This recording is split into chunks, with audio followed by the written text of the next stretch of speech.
स्वामी स्त्री दी जन जाक चंदन वंदापना आरती कले अभिशाप देकी शुक्राचार्य पड़े गले बड़ी राजा कला मणि बाबू कथा देछि मो वाक्य केते बेले हेले व्यर्थ होबनी आपण मागन भगवान बोले मु संकल्प करिवि आज्ञा भगवान कला गुरुजी तो पड़े मंत्र बोलिब कि भगवान बोले मु ब्राह्मण मंत्र बोलिबनी तू बापा शंखेरे पानी धर जेमती बड़ी राजा शंखेरे पानी धरले संगे संगे भगवान मंत्र बोलिबाक आरंभ कले आज्ञा तथापि शुक्राचार्य मन छाड़ी शिष्य को मो शिष्यटा को काले भगवान हैरान करेंगे ये गुरुदेव आज्ञा शंखर जो बाटर पानी बाहर से बसीगले कीट रूप पानीटा तले पड़ूनी बड़ी राजा कहला ठाकुर ये पानी तले पड़ूनी कौन पाई बड़ी राजा भगवान हर कौन फुल फुल अटकी जाइए कौन आज्ञा भगवान कुश धरले आज्ञा मारिदे बड़ी राजा शुक्राचार्य गोटे आखि नष्ट हो गला ये बापा माने माँ मैंने कौ मान आखि नष्ट हो जाए आज्ञा जो मैंने निजे काम देवे मनकर भागवत कार्यक्रम होम नंदा भाई महापुरुष जी आश्रम दे जी जो लोक निजे दबनी अन्य लोक दान करूला बेले मना कर समझे 5 टका आज्ञा जो लोक अन्य लोक दान कला बेले मना कर आगामी जन्म में गोटे आखि जन्म हम कहनी आज्ञा तेणु मुझे भागवत सिद्धांत ये शुक्राचार्य देखिले गोटे आखि तो नष्ट हो गला काले प्राण पड़ेब शुक्राचार्य पड़े गले पानी तलू पड़ा बड़ी राजा आंखु माड़ी छिड़ा गला शांते एथरक कौन बर मागुच माग ना मोहर पादे पाद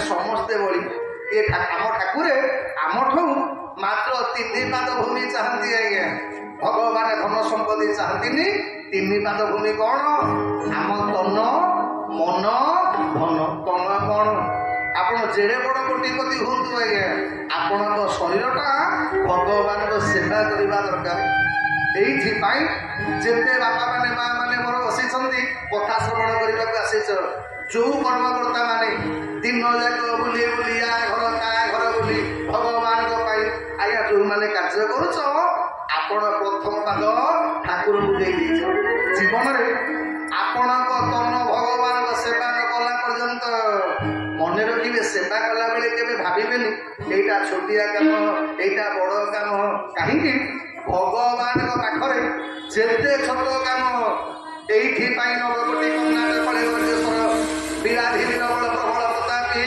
ठाकुर चलती प्रतिमा आम गजपति महाराजा चंडाल काम करते आज्ञा झाड़ू दिखती कहीं कहले भगवान जेते सेवा करेंगे आप सेवा कर कौन हम दासे आपण जीवनटा निश्चित मधुरमय मंगलमय हम ये सजल भगवान चाहती प्रथमे तन आज्ञा मन कर आपण ये बही मन 20 थर घंटा कहते लो 9टा बजलानी केते घर पड़ेबी एपटे सी आईथे मन कर बसवे ये मन थी घरे भगवान को पाइबे आज्ञा तन सहित मनटा भी ये रहा दरकार आज्ञा तन जदि मनटा आपंकर रहा आउ 3 नंबर दरकार कौन 3 पाद हूँ धन आज्ञा खाली आपण मन में आम फ्रेंड्स बेला कौन बसबू माइक बजेब ना रवि भाई भाव लिखे करी तेणु सब धन टे दरकार अर्थ कौन जीवन में मन रखिए भगवान दि जाता धनटा सरे नहीं आज्ञा बहुगुण हो जाए तेणु आज ये आम हिंदी में गोटे कथा नाई न माने दान करे ना धन घटे नदी ना घटे कले जगत दान कले कौ लोकटा गरीब हेनी आज्ञा दान कले आपण संपत्ति अन्य गुण बढ़ भगवान कहले मोहर पादे पाद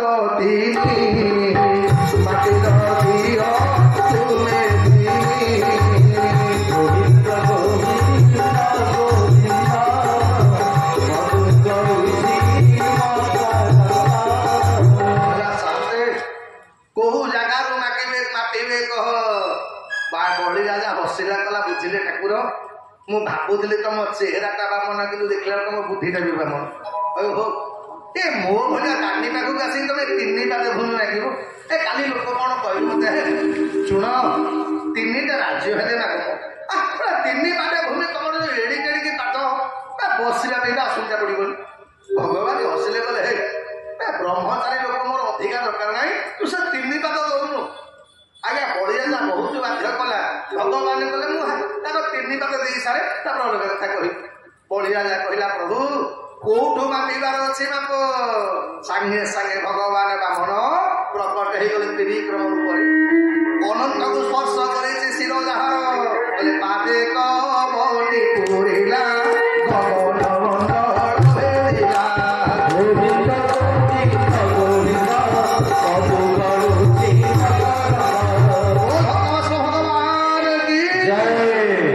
ଗୋଟିଏ ପାଦରେ ଭଗବାନ ସମଗ୍ର ଧରା ମଣ୍ଡଳକୁ ଗ୍ରାସ କରିଗଲେ। ବଳିରାଜା ଦେଖଉଛି ପନି ପନି ପାଦ ଦିଟା ପ୍ରସାରିତ ହେଇଯାଉଛି ସମଗ୍ର ଆଜ୍ଞା ଭୂମଣ୍ଡଳ। 2 ନମ୍ବର ପାଦଟା ଭଗବାନ ଉପରକୁ ଟେକିଦେଲେ, ଗଗନ ମଣ୍ଡଳଟା ପ୍ରକାଶିତ ପ୍ରସାରିତ ହେଇଗଲ। ଭଗବାନ ବଳିରାଜାକୁ କରୁଣ ପାଶରେ ବାନ୍ଧିଲେ, କହିଲେ ହଇରେ ଏବେ ତୁ ସତ୍ୟ ମାନେ ଛଡ଼ା ହେଲୁ, ଧର୍ମ ଛଡ଼ା ତୁ ହେଲୁ, କହ ସତ୍ୟ କରିଦେଲୁ 3 ପାଦେ ଭୂମି ଦବୁ ବୋଲି। ତୋର 3ଟା ପାଦ 2ଟା ପାଦରେ ତୋର ସବୁ ତକ ମୁଁ ସାରିଦେଲି, ଆଉ ତୋ ପାଖରେ ଭୂମି କାହିଁ କହ। ବଳିରାଜା ଭଗବାନଙ୍କର ଏ ତ୍ରିବିକ୍ରମ ରୂପକୁ ଧାରଣ କଲା ପରେ କହିଲା କହିଲା ସାର୍ ଆପଣଙ୍କର ପାଦ ନାହିଁ ଆଉ ମୁଁ ଆଉ ଭୂମି ଦେବି କୁଆଡୁ, ଆପଣଙ୍କର ତ 2ଟା ପାଦ ଥିଲା 2ଟା ଯାକ ସରିଗଲା, ଆଉ ତମର ପାଦ କାହିଁ। ଭଗବାନ କଲେ ପାଦ, ସାଙ୍ଗେ ସାଙ୍ଗେ ଭଗବାନ କଣ କଲେ ନାଭି କମଳୁ ପଦଜାତ ଜଗତେ ଭୋଇ ସାରି ଘାଟ ଗୋବିନ୍ଦ ଗୋବିନ୍ଦ ଗୋବିନ୍ଦ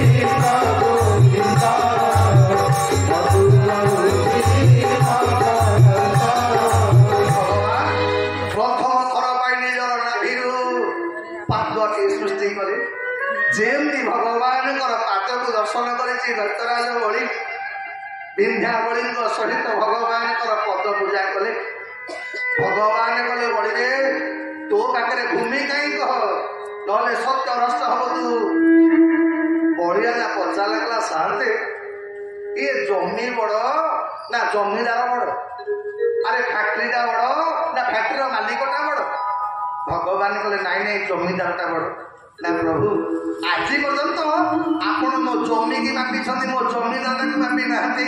ଏ ମଣିମା ମୁଁ ପୁରା ଆପଣଙ୍କର ଜମିଦାରଟା ମୋ ଭୂମିର ମାଲିକ ଛିଡା ହେଇଛି। ଏ ପ୍ରଭୁ ଏ ତମର 3 ନମ୍ବର ପାଦଟା ମୋର ମସ୍ତକଟାକୁ ଟିକେ ମାପିଦିଅ, ମୋ ବୁଦ୍ଧିଟାକୁ ଟିକେ ମାପିଦିଅ। ଆଜ୍ଞା ଭଗବାନଙ୍କର 3ୟ ପାଦଟା ବଳିରାଜାର ମସ୍ତକ ଉପରେ ବଳି କହିଲା ସାର୍ କେଡ଼େ ବଡ ଭାଗ୍ୟ। ଯୋଉ ଭଗବାନଙ୍କର ପାଦ ଟିକେ ପାଇବା ପାଇଁ ବ୍ରହ୍ମା ଶଙ୍କର ଦେବତା ମାନେ ଆଜି ପର୍ଯ୍ୟନ୍ତ ପାଇନାହାନ୍ତି। ରାମାୟଣରେ ଆପଣ ଶୁଣିବେ ଆଜ୍ଞା ଯେତେବେଳେ ଭଗବାନ ପିତାମହ ବ୍ରହ୍ମାଙ୍କୁ ସୃଷ୍ଟି କଲେ, ପିତାମହ ବ୍ରହ୍ମା ଭଗବାନ ଶଙ୍କରଙ୍କର ଟିକେ ଇଚ୍ଛା ହେଲା ଭଗବାନଙ୍କର ପାଦ ଧୋଇବା ପାଇଁ। ଅପେକ୍ଷା କରିକି ଅଛନ୍ତି କେତେବେଳେ ଭଗବାନଙ୍କର ପାଦ ହବ, ଭଗବାନ ଅବତାର ହେବେ ପାଦ ଧୋଇବେ। ଆଚ୍ଛା ମା ମାନେ କହିଲ ଭଗବାନର ପ୍ରଥମ ଅବତାର କଣ? 10 ଅବତାର ଭିତରେ ପ୍ରଥମ ଅବତାର ମୀନ ଅବତାର। ଆଜ୍ଞା ଯେତେବେଳେ ଭଗବାନଙ୍କର ମାଛ ଅବତାର ହେଲେ, ଶଙ୍କର ଭଗବାନ ଡାକ ପକେଇଲେ କଲେ ଏ ବ୍ରହ୍ମା ଆରେ ପଳେଇ ଆରେ 3 ଜଣ ଯାକ ଯିବା, ଆଜି ଭଗବାନଙ୍କର ପାଦ ଧୋଇ ଦେଇକି ଆସିବା। ଆଜ୍ଞା ବ୍ରହ୍ମା ଆଉ ଶଙ୍କର 2 ଜଣ ଯାକ ଭଗବାନ ମୀନଙ୍କର 4 ପଟ ଯାକ ବୁଲିଲେ। ମା ମାନେ କହିଲ ମାଛର କେତେଟା ପାଦ? କେତେଟା? ଖାଇନା ଖାଇନଥିବ। ଆଜ୍ଞା ଇଏ ବ୍ରହ୍ମା କଲେ ଶଙ୍କର ଟୋଟାଲ ନାହିଁ, ମାଛର ପାଦ ଅଛି। କହିଲେ ହେ ଏମିତି ଗୋଟେ ରୂପ ଠାକୁର ହେଲେ ଯେ ପାଦ ତ ନାହିଁ, ଆଉ ଅପେକ୍ଷା କର ଆଗାମୀ ଯୁଗ। ଆଜ୍ଞା ପରବର୍ତ୍ତୀ ଅବତାର ଭଗବାନ ହେଲା କଣ? ମତ୍ସ୍ୟ ପରେ କଶ୍ୟପ ମାନେ କଇଁଛ। ଭଗବାନର 4ଟା ପାଦ। ବ୍ରହ୍ମା ଡାକିଲେ ଗଲେ ଶଙ୍କର 4ଟା ପାଦ ବାପା ଆ ପଳେଇଆ, ଏବେ ଭଗବାନଙ୍କର ପାଦ ଧୋଇଦବା। ଆଚ୍ଛା ମା ମାନେ କହିଲ କଇଁଛ ପାଖକୁ ମଣିଷ ଗଲେ କଇଁଛ କଣ କରିବ? ଗୋଡ ମିଲେଇକି ବସି ବସିବ। ଆଜ୍ଞା ଯେତେ ଭଗବାନ ଦେଖିଲେ ବାମନ ମାନେ କଇଁଛ ଯେତେବେଳେ ବ୍ରହ୍ମା ଶଙ୍କରକୁ ଦେଖିଲେ से चार्टा जाक गोड़ जाकी भितर पशिले जुग पर जुग पलैला ब्रह्मा कले हक काम चल आगामी जुग प्रतीक्षा कर भगवान अवतार है मत्स्य कश्यप माने बरा बरा अवतार भगवान कंटा ठोक काटुआ भितर पचिकरी अच्छे ये चेंग माछ चेपिला भलिया ब्रह्मा शंकर काटुआ चिपी चिपिकी नया तो पाद पाइले तापर है मत्स्य कश्यप बरा पर नृसिंह जेमती नृसिंह भगवान को नजर पड़गला ब्रह्मा कले शंकर गंगा नदी टाक आण भगवान पाद धोईदबा आज्ञा जेल ब्रह्मा शंकर नृसिंह देखिले ए तो हाथ लड़ी पकड़े ब्रह्मा पेट रे हिरा पड़े भाई आफ्रिका सिंह फट कि खाई आज्ञा ही पाइला तृतीय बामन जो बामन पाद मुंड अच्छी बड़ी राजार मुंड उपरे बोले अनेक कालरू गंगा कमंड ए संसी सुरने कमंड ए संसी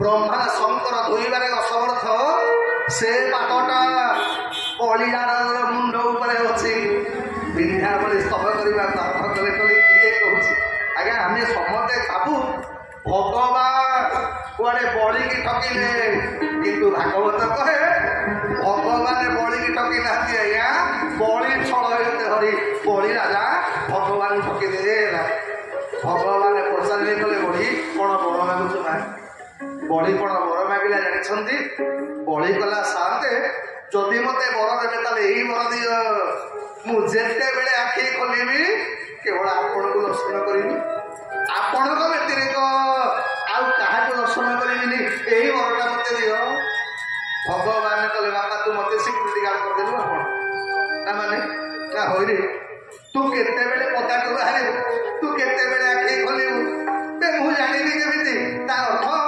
24 घंटा मते माने तो सामने छिड़ा होको पड़िबो आज्ञा देखंतु भगवान बड़ी की छलना कले बड़ी भगवान को छलना कला साथे एबे ठारू मु जेते बेले आखि खोलिबी कल्प गोटे तोर बांधिली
ପ୍ରାର୍ଥନା କଲେ ଶାନ୍ତି ଜୀବନରେ ମୋର କିଛି ଦରକାର ନାହିଁ, କେବଳ ଗୋଟିଏ କଥା, ଆଖି ଖୋଲିବି ମୁଁ କେବଳ ଆପଣଙ୍କ ରୂପ ଦର୍ଶନ କରିବି। ଏ ମଣିମା ଆଉ ଆଜିଠାରୁ ଆଉ କାହାକୁ ଦେଖିବାକୁ ମୁଁ ଚାହୁଁନି। ଆପଣ ଥରୁଟେ ଖାଲି କେବଳ ମୋରି ସାମ୍ନାରେ ଛିଡା ହୁଅନ୍ତୁ। ଆପଣମାନେ ଶୁଣିଥିବେ ବୃନ୍ଦାବନରେ ଜଣେ ସନ୍ଥ ରହୁଥିଲେ, ସନ୍ଥ ସୁରଦାସ ବା ସୁରଦାସ ଜନ୍ମରୁ ଅନ୍ଧ। ସୁରଦାସ ଯେତେବେଳେ ଭଜନ ବୋଲନ୍ତି, ଇଏ ଭଗବାନ କୃଷ୍ଣ ସବୁଦିନ ଯାଆନ୍ତି ଭଜନ ଶୁଣିବା ପାଇଁ। ତ ସବୁଦିନ ସୁରଦାସ ଭଗବାନଙ୍କୁ ପଚାରନ୍ତି, ଶାନ୍ତେ ଆଜି ମୋ ଗୀତଟା କେମିତି ଲାଗିଲା? ଭଗବାନ କହନ୍ତି ବଢିଆ ଲାଗିଲା। କିଛି ଦିନ ଗଲା ପରେ ମା ରାଧାରାଣୀ ପଚାରିଲେ, କହିଲେ ହଇଓ ତମେ ସବୁଦିନ କୁଆଡେ ଯାଉଛ ସନ୍ଧ୍ୟାବେଳେ?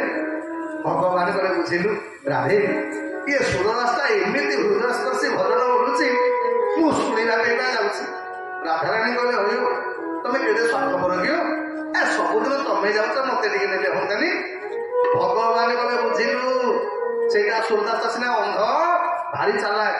ଆଲୋ ମୁଁ କେତେବେଳେ ଯାଉଛି, କଣ କରୁଛି, ଅନ୍ଧଟା ସବୁ ଜାଣି ପକଉଛି। ଆଲୋ ତୋର ତ ତୁ ଦୟାର ସାଗର, ତୋର ତ ହିତାହିତ ଜ୍ଞାନ ରହିବନି। ଯଦି ତୁ ତା ପାଖକୁ ପଳେଇ ଗଲୁ ସେ ତତେ ଧରି ପକେଇବ। ରାଧାରାଣୀ ଗଲ, ମୁଁ କଣ ମୁଖୀ ନା କଣ, ତମେ ଚାଲ ଆଜି ମୁଁ ତମ ସାଙ୍ଗରେ ଯିବି। ତ ସେଦିନ ସନ୍ଧ୍ୟାବେଳେ ସୁରଦାସ ଭଜନ ବୋଲୁଛନ୍ତି। ରାଧାରାଣୀ ଯେମିତି ପହଞ୍ଚି ଗଲେ, ଭଜନ ବନ୍ଦ କରିଦେଇକି ସୁରଦାସ ପଚାରିଲା, କଲା ଶାନ୍ତେ ଆଜି ମୋ ମା ହେଇଛି ନା? ଭଗବାନ କହିଲେ, ତୁ ଅନ୍ଧ ମୋର ଆଖିକି ଦେଖାଯାଉଛି, କି ଆଇଲା ତୁ ଯାଇଲୁ କେମିତି? ସୁରଦାସ କହିଲେ, ମହାପ୍ରଭୁ ମୁଁ ସବୁଦିନ ତମ ନୂପୁର ଶବ୍ଦଟା ମୋ କାନ ଶୁଣିଛି, ଆଜି କିନ୍ତୁ ମୋ ମାର ପାଉଁଜିର ଶବ୍ଦଟା ମୋ କାନରେ ପଡୁଛି। ମା ତମେ ଆଇଛ? ଆଜ୍ଞା ଯେମିତି ରାଧାରାଣୀ ଶୁଣିଲେ, କହିଲେ କେଡ଼େ ବଡ ଭାଗ୍ୟ ମୋର, ମା ବି ମୋ ସାଙ୍ଗରେ ମୋ କଥା ଶୁଣୁଛି। ଆଜ୍ଞା ଭଜନ ବୋଲିଲା ବେଳେ ଏମିତି ମା ରାଧାରାଣୀ ତନ୍ମୟ ହେଇଗଲେ। ଆଜ୍ଞା ସୁରଦାସ ତାକୁ ଟାଣି ହେଇକି ରାଧାରାଣୀ ପଳେଇଲେ। ଇଏ ସୁରଦାସ ଭଜନ ବୋଲୁଛି, ଏପଟେ ଅପେକ୍ଷା କରିଛି। ଯେମିତି ରାଧାରାଣୀ ପାଖରେ ପହଞ୍ଚି ଗଲେ, ସାଙ୍ଗେ ସାଙ୍ଗେ ସୁରଦାସ ମୋ ମା କହିକି ମୁଣ୍ଡିଆ କଣ ମାରିଦେବେ। ରାଧାରାଣୀଙ୍କର ଗୋଟେ ପାଦ ସୁରଦାସ ଧରି ପକେଇଲେ। ରାଧାରାଣୀ ତରବରରେ ପାଦଟା କଣ ଛଡେଇକି ନେଇଯିବେ, ରାଧାରାଣୀଙ୍କ ପାଦର ନୁପୁରଟା ରହିଗଲା ସୁରଦାସ ହାତରେ। ରାଧାରାଣୀ କହିଲେ, ଭଗବାନ କହିଲେ, ଦେଖିଲ ମନା କରୁଛି ତମକୁ ସେଇଥିରେ ମାଣି ଦେଖ ତମ ନୁପୁର ରଖିଲାଣି, କାଲି ସକାଳୁ ପହର ପୂଜାରେ ଦେଖିବ ଯେ ରାଧାରାଣୀ ତା ନୁପୁର କୋଠି ପକେଇ ଦେଇକି ଯାଇଛି। ରାଧାରାଣୀ କହିଲେ, ସୁରଦାସ ମୋ ନୁପୁର ଫେରେଇବୁ ନା? ମା ଏଇଟା ତୋ ନୁପୁର ବୋଲିକି ପ୍ରମାଣ କଣ? ରାଧାରାଣୀ କହିଲେ, କି ମୋ ପାଖରେ ଗୋଟେ ଅଛି, ତୋ ପାଖରେ ଗୋଟେ ଅଛି ବା, ଦିଟା ତୁ ମିଶେଇ ଦଉନୁ। ସୁରଦାସ କହିଲେ, ମା ଲୋ ତତେ ସିନା ଦେଖାଯାଉଛି ବୋଲିକି ତୁ କହିଲୁ ତୋ ପାଖରେ ଗୋଟେ ମୋ ପାଖରେ ଗୋଟେ, ଏ ମୋର ବା ଦେଖାଯାଉନି ବା ଅନ୍ଧଟା, ମୁଁ ଜାଣିବି କେମିତି ସେଟା ତୋ ନୁପୁର ବୋଲି? ନା ତାହେଲେ ନା ମତେ ଭଗବାନ କହିଲେ, ରାଧାରାଣୀ ଦେଖେ ଜାଣିକି ଆଖି ମାଗୁନି, ଏବେ କହିଲାଣି ନୁପୁର ଦିଟା ନ ଚିହ୍ନିଲେ ଦବନି, ଆଖି ଦେ। ରାଧାରାଣୀ କହିଲେ, ହଇଲୋ ପ୍ରଭୁ କେତେ କାହାକୁ କଣ ଦଉଛ? ଆଜ୍ଞା ସୁରଦାସଟାକୁ ଆଖିରେ ଦେଲେ କିଛି ଅସୁବିଧା ଅଛି ତମର? ଭଗବାନ ସାଙ୍ଗେ ସାଙ୍ଗେ ଆଜ୍ଞା କୃପା କଲେ। ଅନ୍ଧ ସୁରଦାସ ଆଖିରେ ଭଗବାନ ରାଧାରାଣୀ ଆଉ ମା କୃଷ୍ଣଙ୍କର ଯୁଗଳ ସରକାରଙ୍କ ରୂପ ଦର୍ଶନ କଲେ, ନୁପୁରଟା ଫେରେଇ ଦେଲେ। ଭଗବାନ କହିଲେ, ସୁରଦାସ କଣ ବର ମାଗୁଛ ଭାଇ? ସୁରଦାସ କଣ ବର ମାଗିଲା ଜାଣିଛନ୍ତି? କହିଲା, ମହାପ୍ରଭୁ ଯଦି ମତେ ବର ଦେବେ ତାହେଲେ ଏବେ ମତେ ଅନ୍ଧ କରିଦିଅ। ରାଧାରାଣୀ କହିଲେ, ଏତେ ଦିନ ଅନ୍ଧ ହେଇସାରିଲା ପରେ ଆଜି ପ୍ରଥମ ଥର ପାଇଁ ଆଖି ପାଇଲୁ, ଆରେ ଆଖି ପାଇଲା ପରେ ପୁଣି ଅନ୍ଧ ହେବାକୁ ଚାହୁଁଛୁ? ସୁରଦାସ କହିଲେ, ମାଲୋ ଏବେ ଯଦି ମୁଁ ଅନ୍ଧ ହେବି, ଜୀବନ ଯାକ ମୋ ଆଖି ଆଗରେ କେବଳ ତମରି ଦିଟା ଯୁଗଳ ମୂର୍ତ୍ତି ରହିବ, ଆଖି ଆଗରେ ମୋର କିଛି ଦେଖାଯିବନି। ମୁଁ କେବଳ ଏତିକି ଚାହୁଁଛି, ଜୀବନ ଯାକ କେବଳ ତମ ଦି ଜଣଙ୍କ ରୂପଟା ମୋ ସାମ୍ନାରେ ରହୁ, ଆଉ ଜୀବନରେ କିଛି ଦରକାର ନାହିଁ। ତେଣୁ ଏଇଥିପାଇଁ ଆଜି ବଢି ରାଜା ବର ମାଗିଲା, କଲା ଶାନ୍ତେ ଯଦି ମତେ ବର ଦେବେ, କହିଲେ ମୁଁ ଯେତେବେଳେ ନୟନ ଖୋଲିବି ମୋ ନୟନ ସାମ୍ନାରେ କେବଳ ଆପଣଙ୍କୁ ଦର୍ଶନ କରିବି। ଆଜ୍ଞା ଏମିତି ହେଲା, ଭଗବାନ ବନ୍ଧା ପଡିଗଲେ। ବୈକୁଣ୍ଠପୁରରେ ଆଉ ଭଗବାନଙ୍କର ସ୍ଥାନ ନାହିଁ। ଲକ୍ଷ୍ମୀ ସାନ୍ତାଣୀ ଗାଁର ବାହାର ହଉଛନ୍ତି। ପଚାରିଲେ, କହିଲେ ନାରଦ ଆମ ତାଙ୍କେ ଗଲେ ପଡ଼ିକିରେ? ନାରଦ କହିଲେ, ମାନେ ପଠେଇଥିଲ କି? ନା ମୁଁ ଜାଣିନି ନାରଦ, ଯାଇଥିଲେ ତ କଣ ବଢି ଜାଗା ନା କୋଉ ଚାକିରି ନା ଭଗବାନ ଗୋଟେ ବଢିଆ ସର୍ଭିସ କରିଛନ୍ତି ସିକ୍ୟୁରିଟି ଗାର୍ଡ। ଲକ୍ଷ୍ମୀ କହିଲେ କହିବି ମୋ ଠାକୁରଙ୍କୁ ପୁଣି ଚାକିରି କରେଇ ସାରିଲାଣି ନା କରିବା କଣ କେମିତି ଠାକୁରଙ୍କୁ ପାଇବି ନା ମା ଠାକୁରଙ୍କୁ ପାଇବାକୁ ହେଲେ ତମକୁ ଚାକରାଣୀ ହେବାକୁ ପଡିବ। ତମେ ଯା ଯୋଉ ପର୍ଯ୍ୟନ୍ତ ଭକ୍ତ ନ ଚାହିଁଛି ଭଗବାନ ଆସିବେ। ଆଜ୍ଞା ଲକ୍ଷ୍ମୀ ସାନ୍ତାଣୀ ସାଧାରଣ ନାରୀ ବେଶରେ ଆଜ୍ଞା ବଳିରାଜର ଘରେ ପହଞ୍ଚିଲେ, ବାସନ ମାଜିଲେ, ଲୁଗା କାଚିଲେ, ଘର ଓଳେଇଲେ। ବଳିରାଜ ମନେ ମନେ ଭାବିଲା କି ପଇସା ଦେଲେ ଚାକରାଣୀ ମିଳୁନାହାନ୍ତି, ଇଏ ଗୋଟେ ମାଗଣା କଣ ଆସିକି ଚାକରାଣୀ ମୋ ଘରେ ପଟିଲାଣି। ଶ୍ରାବଣ ପୂର୍ଣ୍ଣିମା ଦିନ ଯେତେବେଳେ ସେଦିନ ଲକ୍ଷ୍ମୀ ସାନ୍ତାଣୀ ଆଜ୍ଞା ବଳିରାଜାର ହାତରେ ରାକ୍ଷୀଟିଏ ବାନ୍ଧିଲେ। ବଳିରାଜାକୁ କହିଲେ ମୋର ସଂସାରରେ କେହି ନାହିଁ, ଯେମିତି ରାକ୍ଷୀ ବାନ୍ଧିଲେ ବଳିରାଜା ପଚାରିଲା କଲା ଭଉଣୀ କଣ ବର ମାଗୁଛ ମାଗେ? ଲକ୍ଷ୍ମୀ ସାନ୍ତାଣୀ କାନି ପକେଇଦେଲେ କହିଲେ ଭାଇ ମୋ ଶଙ୍ଖା ସିନ୍ଦୁରଟା ତୋ ପାଖରେ ବନ୍ଧା ପଡିଛି, ମୋ ଶଙ୍ଖା ସିନ୍ଦୁରକୁ ଫେରେଇ ଦେ। ବଳିରାଜା କହିଲେ କିଏ ନା ଯାହାକୁ ତମେ ଦ୍ୱାରପାଳ କରିକି ରଖିଛ ବୈକୁଣ୍ଠବାସୀ ଭଗବାନ ନାରାୟଣ ମୁଁ ହେଲି ଲକ୍ଷ୍ମୀ ସାନ୍ତାଣୀ।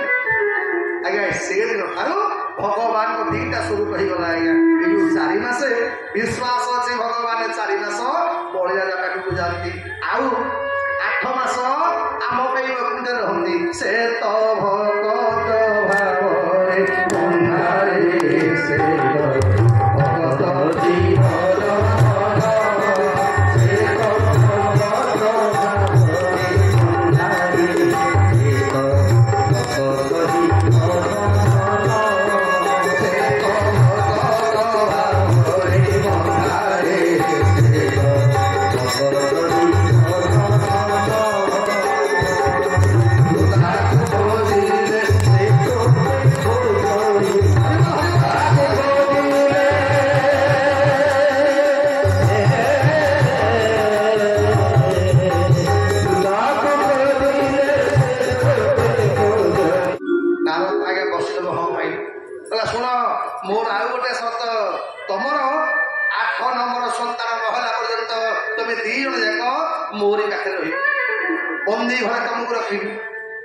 विचार करेंगे आम जो मैंने टिके दुख कहले भगवान पाखे अभियोग करुचे मुझे भजन कली एत कीर्तन कली एत डाकली ठाकुर मत या कष्ट देले थे भाव भगवान को सन्तान रूप में पाऊा बापा माँ को कथा बाहा हो सारापर 3 जण जाक बंदी घर को गले गोड़े बेड़ी पड़ी हाथ में बेड़ी पड़ी तथापि स्वामी 2 जण जाक मने मने विचार कले वसुदेव कले देव किलो जदि आम गोड़े शिकुड़ी पड़े बंधा हेले यहाँ भगवान को भल लगुच आज्ञा ताहले आम सबुदिन ए बंदी घर भितर रहा आज्ञा जी प्रकृति भक्त सी दुख पड़े सी भगवान को धन्यवाद दिए हे बापा मैंने माँ मैंने मन रख आम दुख पड़े विपत्ति पड़े भगवान ठार दूरे जाऊे ये आमको बेसी दुख पड़ुची बेसी कष्ट पड़ुची आज्ञा दुख पड़े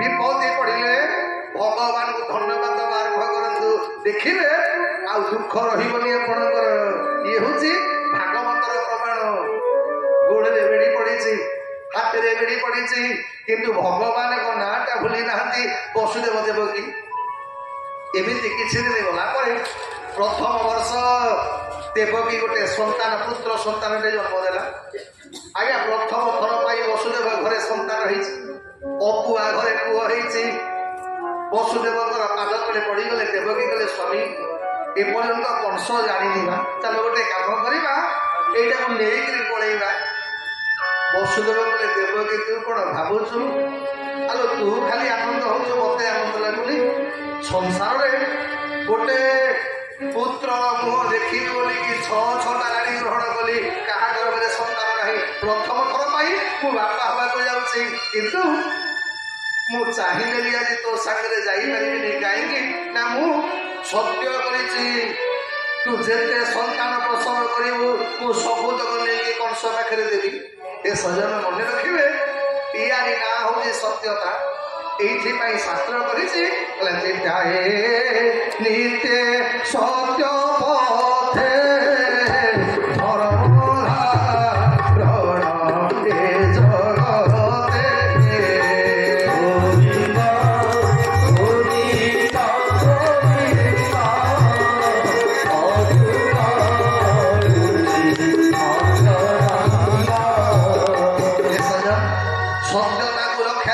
भगवान केमिति पालटि जाती देखु से दिन देवकी कांदुची गला तुम मनीष नुह अरे तू बापा ता सन्तानटा को लेकिन जीव मारिबा वसुदेव कहले तू जानिनु सन्तान आग गोड़े कंटा टिके बाजिले जहाँ छाती लुह धरे तारी नाटा हूँ बापा आज्ञा बापा क्या कहते ये बापा हवाटा सहज कथा नुह आज्ञा बापा किए कहले निजे छिंदा चपल पिंधे सन्तान मान नुआ जोता किणीदे पुअर अच्छी घर खुशी देखिले जार छातीटा आनंद भरी उठे तारी नाटा हूँ बापा भंगा निजे चिरा साट पिंधि पुओ जे जीन पेंट साट किणीदेव तारी नाटा बापा भंगा साइकेल चढ़ी पुओ करज करके मोटरसाइकेल किणीदेव तारी नाटा बापा निजे पाठ पढ़ी नथिब पुओ को पाठ पढ़ाई जमी बाड़ी से बिकिदेव तारी नाटा हूँ बापा सन्तान को मनीष करने जी निज निज स्त्री जे औषध किणवा भूली जीव तारी नाटा हूँ बापा पिता पिंड ब्रह्मांड करता पिता ठारू श्रेष्ठ नारी पिता पिंड दाता ब्रह्मांड करता पिता ठारू श्रेष्ठ नारी पिता पाद धूली घर करू मरी पिता पाद धूली घर करू मरी पिता सखिए गाइले पिता पाद सेवा पुण्य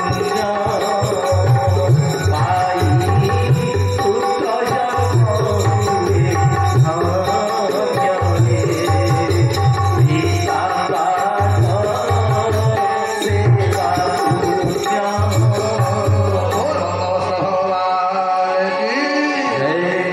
समग्र लुह को आखि जाती छाती जाती से दिन वसुदेव सन्तान को कोड़े धरला देवकी गाड़ी करुचे कहते स्वामी तुम केड़े निर्दयटा पुओटा को मारिबा नौच वसुदेव कहले देवकी तू कौन भावुଛୁ मते कष्ट होनी आज्ञा सन्तान मने पका जो मान निज बुढ़ा बापा माँ सेवा करने जहाँ को खराब लगुच जो मैंने कहूच बुढ़ाटा हगुचे मुतुचे घर परिष्कार करुचे घरे खाली तुम पिला दिन कथा मन पका आज्ञा केते राति तुम तुम आज्ञा जदि पिला दिन कथाटा तुम मन पड़ता तुम केले तुम बुढ़ा बापा माँ को हतादर करते कि कठोर कथा कहते खाली मन पका जदि कौ दिन तुम विरक्त होती आज्ञा 5-6 वर्ष पर्यंत शीत काकर राति जेते थर आपण परिश्रा करेंगे कौ माँ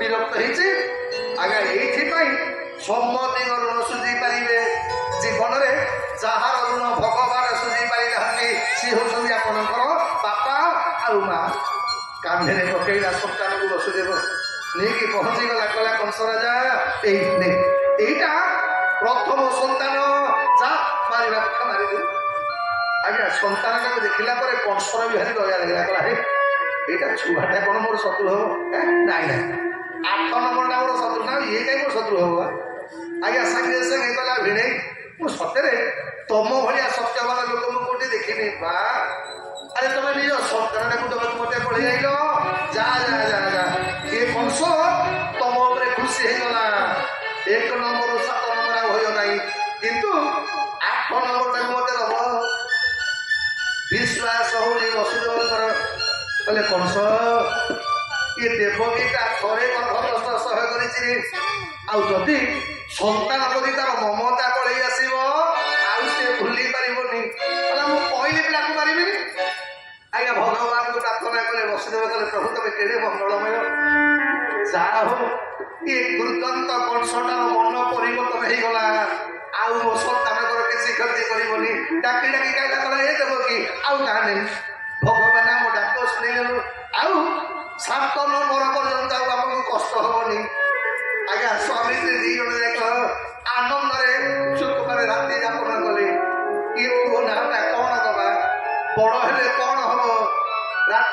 ସ୍ୱପ୍ନ ଦେଖୁଛନ୍ତି। ଆଉ ଏପଟେ ନାରଦ ବିଚାର କଲେ କିଏ ଦେବକୀ ବସୁଦେବ କଣ ହସିଲେଣି ତ? ଆରେ ଭକ୍ତ ନ କାନ୍ଦିଲେ ଭଗବାନ ଅବତାର ହୁଅନ୍ତିନି। ଆଉ କଂସ ଇଏ ଗୋଟେ ପୁଣ୍ୟ କାମ କଲାଣି। ଇଏ କଂସ ପାପ ନ କଲେ ମରିବ କେମିତି? ତେଣୁ ଏଇଥିପାଇଁ କଂସକୁ ପାପ କରିବାକୁ ପଡିବ, ଆଉ ଦେବକୀ ବସୁଦେବଙ୍କୁ କାନ୍ଦିବାକୁ ପଡିବ। ଗାଓ ଗାଓ ରେ ବୀଣା ଗୋବିନ୍ଦ ଗୋକୁଳାନନ୍ଦ ଗାଓ ରେ ବୀଣା ଗୋବିନ୍ଦ ଗୋକୁଳାନନ୍ଦ ଗାଓ ରେ ବୀଣା ଗୋବିନ୍ଦ ଗୋକୁଳାନନ୍ଦ ଗାଓ ରେ ବୀଣା ସତ୍ୟ ଧର୍ମ ସନାତନ ତୁମି ଜନନୀ ମୋହନ ସତ୍ୟ ଧର୍ମ ସନାତନ ତୁମି ଜନନୀ ମୋହନ ଗାଓ ଗାଓ ରେ ବୀଣା ଗୋବିନ୍ଦ ଗୋକୁଳାନନ୍ଦ ଗାଓ ରେ ବୀଣା ଗୋବିନ୍ଦ ଗୋକୁଳାନନ୍ଦ ଗାଓ ରେ ବୀଣା। ଭଗବାନ କି ଅର୍ଦ୍ଧରାତ୍ରି ସମୟ କଂସ ପହଞ୍ଚିଗଲେ। କଂସର ଅନ୍ତପୁରରେ ନାରଦ ପ୍ରବେଶ କଲେ।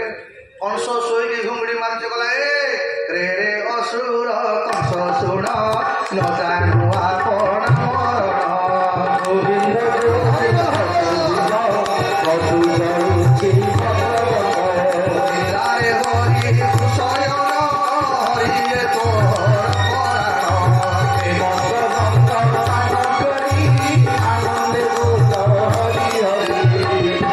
ନାରଦ କହିଲେ କଂସ ତୁ ଶୋଇଛୁ? କଂସ କହିଲେ ରାତିରେ କରିଥାନ୍ତି କଣ ନା ବୁଝିଲୁ, ତୋ ଭଳିଆ ବୋକା ମୁଁ ବ୍ରହ୍ମାଣ୍ଡରେ ଦେଖି। ଆରେ ଆରେ ତୁ ବା ଶୂନ୍ୟବାଣୀ ପାଇଛୁ ତୋ ଶତ୍ରୁ ଭଗବାନଟି ନା? ହଁ ନା ଦେ ତୋ ଭଉଣୀର ଆଜିଟା କୁଆଡେ କଣ ଜାତ ରହିଛି ନା ତା ବି ଜାଣିଛି ନା? ହତ ଭାଗା ଶତ୍ରୁ ଜନ୍ମ ହୋଇଛୁ, ତୁ ଶୋଇଛୁ କେମିତି? ନା ଏଇଟା ମୋର ଶତ୍ରୁ ନୁହଁ, 8 ନମ୍ବର ମୋର ଶତ୍ରୁ। ନାରଦ କହିଲେ ବୁଝିଲୁ, ତୋ ଭଳିଆ ବୋକା ମୁଁ କେମିତି ଦେଖିନି? ଆରେ ତୁ ଭଗବାନଙ୍କୁ ବିଶ୍ୱାସ କରୁଛୁ? ଆରେ ଯିଏ ତମ ଅସୁର ମାନଙ୍କୁ ମାନେ ବିନାଶ କରିବା ପାଇଁ ଯୋଉ ଠାକୁରଟା ନାରୀ ରୂପ ହେଇପାରେ, ଯୋଉ ଠାକୁର ମାୟାରେ ବାମନ ରୂପ ହେଇପାରନ୍ତି, ଯୋଉ ଠାକୁର ମାୟାରେ ମାଛ ରୂପ ହେଇପାରେ, ତୁ ବିଶ୍ୱାସ କରୁଛୁ? ବାପାରେ ତୁ ଜାଣିନୁ ବଡ ମାୟାବୀ ଜୀବ ନୁହେଁ କାହାରି, ବଡ ମାୟାବୀ ଜୀବ ନ ଭଜିଲୁ ରାମ ଶ୍ରୀ ହରି।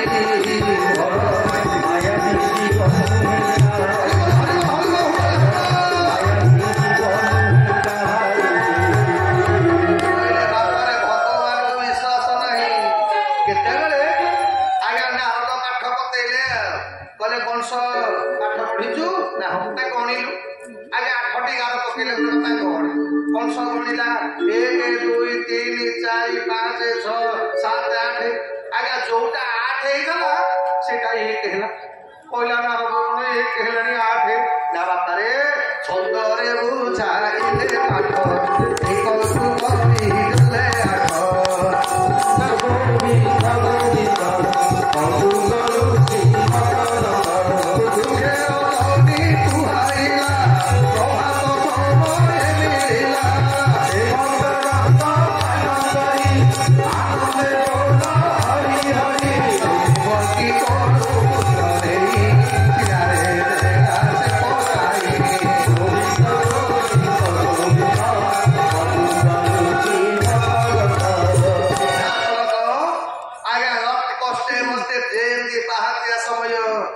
ସ୍ୱାମୀ ସ୍ତ୍ରୀ 3 ଜଣ ଯାକ ଆନନ୍ଦରେ ଶୋଇଛନ୍ତି। କୋଳରୁ ଟାଣି ଆଇଲା ସନ୍ତାନଟାକୁ, ଦେବକୀ ପାଦ ତଳେ ପଡିଗଲା। ଭାଇ ତୁ ମନା କରୁଥିଲୁ ପରା। ଆଜ୍ଞା ତାଙ୍କରି ଆଗରେ ସେଇଠି ପିଲାଟାକୁ ବସିଲେ ରକ୍ତରେ ଗାଧେଇ ପଇଲେ ସ୍ୱାମୀ ସ୍ତ୍ରୀ 2ଟା ଯାକ। ଗୋଟେ ନୁହଁ 2ଟା ନୁହଁ ଆଜ୍ଞା, କହିଲେ ମନ୍ତ ପର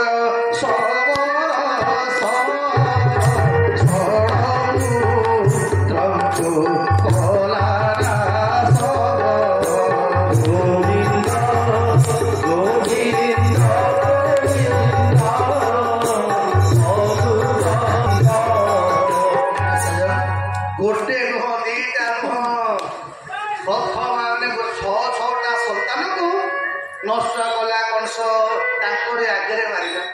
ଆଜ୍ଞା ଏପଟେ କଂସ ମାରୁଛି କିନ୍ତୁ ମଥୁରା କଟକ ଯାକ ଲୋକ କଣ କହୁଛନ୍ତି ଏଇଟା ଖାଲି ଦ୍ୱାପର ଯୁଗର ଘଟଣା ନୁହେଁ ଆଜ୍ଞା।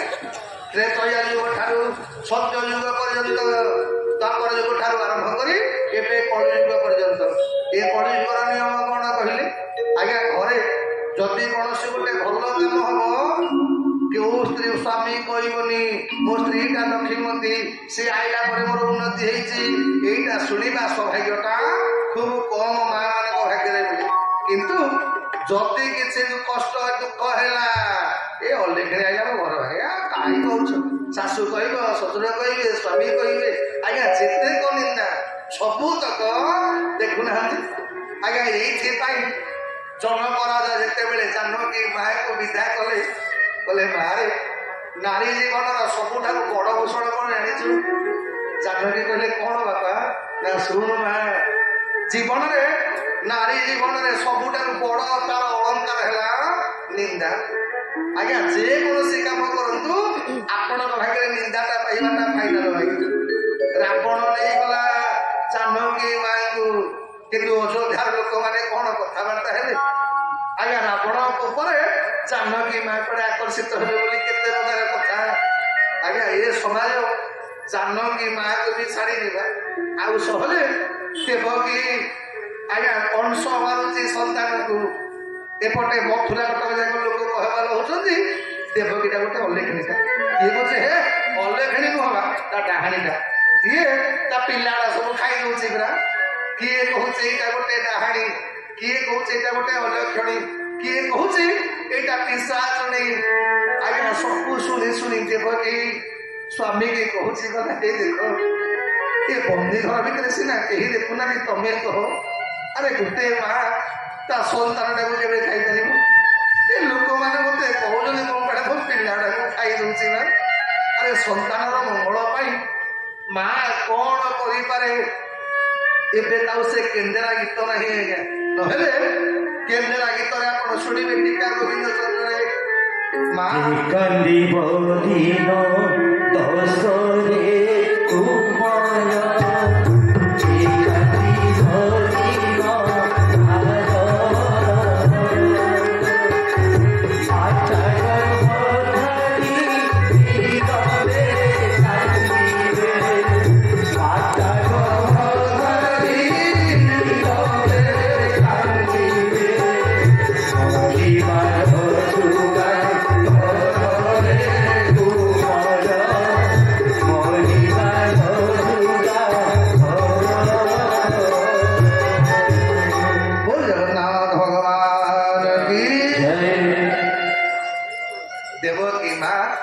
ଯେତେବେଳେ ବିକଳ ହେଇକି ଭଗବାନଙ୍କୁ ପ୍ରାର୍ଥନା କରିଛି ଭଗବାନଙ୍କର ଆସନ କମ୍ପିବାକୁ ଆରମ୍ଭ କଲା।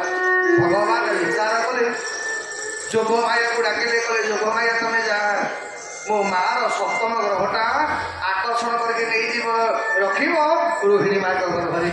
ଆଜ୍ଞା ସପ୍ତମ ଗ୍ରହଟା ଆକର୍ଷିତ ହେଇକରି ପଳେଇ ଗଲେ ରୋହିଣୀଙ୍କର ଗର୍ଭରେ ସ୍ଥାନ ପାଇଲେ ସପ୍ତମ ଗ୍ରହଟା ପଳେଇଗଲେ। ତାପରେ ଏବେ ଭଗବାନ ଅବତାର ହେବେ ଅଷ୍ଟମ ଗର୍ଭରେ କଲେ ଜଗତ ମଙ୍ଗଳ ପୁରୁଷ ଦେବକୀ ଉଦରେ ପ୍ରବେଶ ଗୋବିନ୍ଦ ଗୋବିନ୍ଦ ଗୋବିନ୍ଦ ମଧୁ କରୁଛି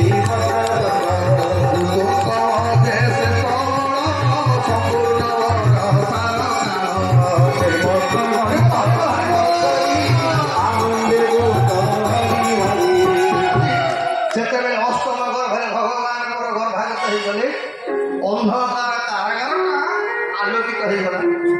ଦେବକୀ ସ୍ୱାମୀକି ପଚାରିଲା ଗଲା ବସୁଦେବ ଏ ଆମେ ତ 7ଟା ଗର୍ଭ ଧରିଛି କିନ୍ତୁ ଏମିତି କେତେ ହେଇନଥିଲା। ଆରେ ମତେ ବ୍ରହ୍ମା ସକଳ ଦେବତା ମାନେ ସ୍ତୁତି କରୁଛନ୍ତି କଣ ପାଇଁ?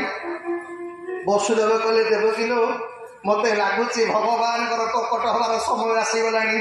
ମାସ ପରେ ମାସ ଅତିକ୍ରାନ୍ତ ହେଲା ଯେତେବେଳେ ଆସିଲେ ସେ ଇପ୍ସିତ ମାସ ଋତୁଙ୍କ ମଧ୍ୟେ ଶ୍ରେଷ୍ଠ ସମ୍ପୂର୍ଣ୍ଣ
ହେବେ ମୃତ୍ୟୁଙ୍କ ମଧ୍ୟରେ ଶ୍ରେଷ୍ଠ ବଳ ଭାଦ୍ରବ ମାସ କୃଷ୍ଣ ପକ୍ଷ ଅଷ୍ଟମୀ ତିଥି ବୁଧବାର ରୋହିଣୀ ନକ୍ଷତ୍ର ବୃଷ ରାଶି ଅଭିଜିତ ମୁହୂର୍ତ୍ତ ଠିକ ଆଜ୍ଞା 12ଟା ବେଳେ ସେମିତି ଆକାଶରେ ଅଷ୍ଟମୀ ଚନ୍ଦ୍ରଙ୍କର ପ୍ରକଟ ହେଲା ବୋଲେ ଆକାଶେ ଉଦେଇ ସାଗର ଗୋବିନ୍ଦ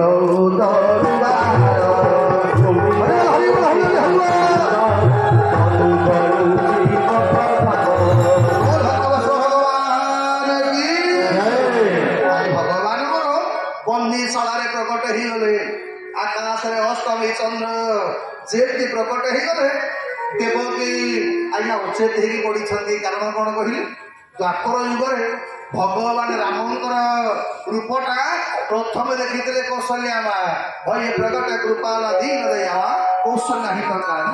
ଆଉ ଯେତେବେଳେ ଦଶରଥ କହିଲେ ପ୍ରଭୁ ତପସ୍ୟା କଲି ମୁଁ ଏ ଆପଣଙ୍କ ରୂପଟା ପ୍ରଥମେ ମୋ ସ୍ତ୍ରୀ ଦେଖିବ। ଭଗବାନ କହିଲେ ବାପା ବ୍ୟସ୍ତ ହନା ଆଗାମୀ ଜନ୍ମରେ ତମେ ଥିବ ମାଟା ଚେତା ହୋଇଥିବ ତମେ ଆଗ ଦେଖିବ ପଛେ ଯେ ବାସୁଦେବ ଥିଲା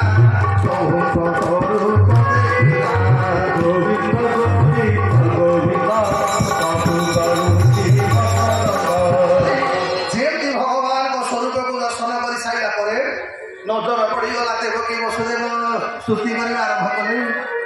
ଦେବକୀ କହିଲା ପ୍ରଭୁ ମୁଁ ତମକୁ ମାଗିଥିଲି ଆପଣ ମୋ ସନ୍ତାନ ହେଇକି ଆସିବେ ବୋଲି ଆଉ ଆପଣ ତ ମୋ ବାପା ହେଇକି ଆଇଲେଣି ନା ମାନେ ନା ମଣିମା ଆପଣ ଯୋଉ ଶଙ୍ଖ ଚକ୍ର ଗଦା ପଦ ଧରିକି ଆଇଛ ଇଏ ନା କଂସ ବିଶ୍ୱାସ କରିବ ତମେ ଆମକୁ ବାପ ବୋଲି କଂସ କହିବ ତମେ ଆମ ବାପା ବୋଲି। ଭଗବାନ କହିଲେ ତାହେଲେ କ'ଣ ଚାହୁଁଛ ନା ପ୍ରଭୁ ଆପଣ ଛୋଟିଆ ସନ୍ତାନଟେ ହେଇଯାନ୍ତୁ ଜଗତ ଜାଣିବ ଯେମିତି ଦେବକୀର ସନ୍ତାନ ବୋଲି।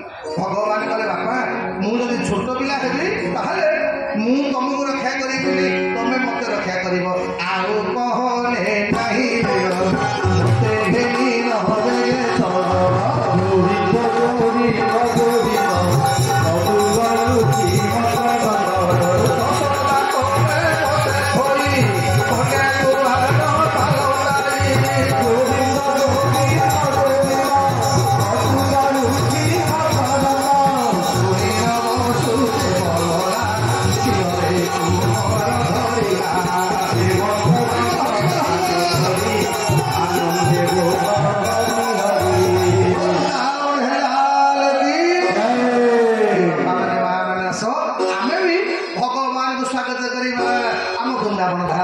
सुस्वागतम कृष्ण सुस्वागतम कृष्ण सुस्वागतम कृष्ण